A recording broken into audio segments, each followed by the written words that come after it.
11 сынып аудандық олимпиадаға келген мына есепті алайық. Саламатсыздар ма әріптестер?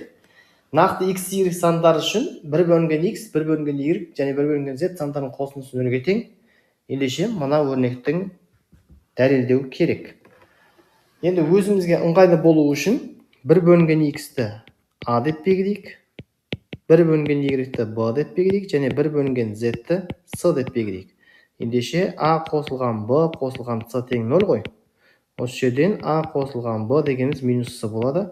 Екі жағын кубтап жіберсек, сол жағында қысқаша көбейту формуласы бойынша a куб, ортасында 3ab-ны жақсы затына шығарып жіберсек, жақшаның ішінде a плюс b болады. Плюс b куб тең минус c куб. Енді минус c кубты оң жаққа өткізейік, ал 3ab a плюс b-ны сол жаққа өткізейік.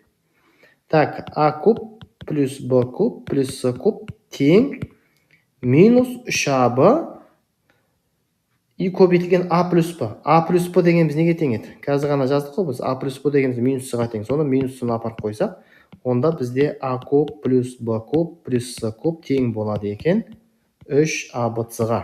Енді орын-орнына қоя салайық. a дегеніміз бізде 1 бөлінген x, демек 1 бөлінген x-тің кубы, қосылған 1 бөлінген y-тің кубы, қосылған 1 бөлінген z-тің кубы тең болады abc, яғни 3-ның көбейтіндісі. Сонда 3 бөлінген x, y, z-ке. Енді осы теңдікті x, y, z-ке көбейтіп жіберсек, мына жақта x квадраттан біреу қысқарады, сонда бөлімі бізде x квадрат болып қалады, алымында бізде y, z болады. Екінші қосылғышта y квадраттан x, z болады, үшінші қосылғышта z квадраттан x, y болады.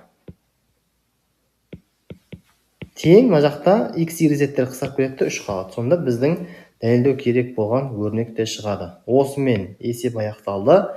Есеп ұнаса лайк бас, комментарий жазуды ұмытпаңыздар, міндетті түрде бөлісіп қойыңыздар.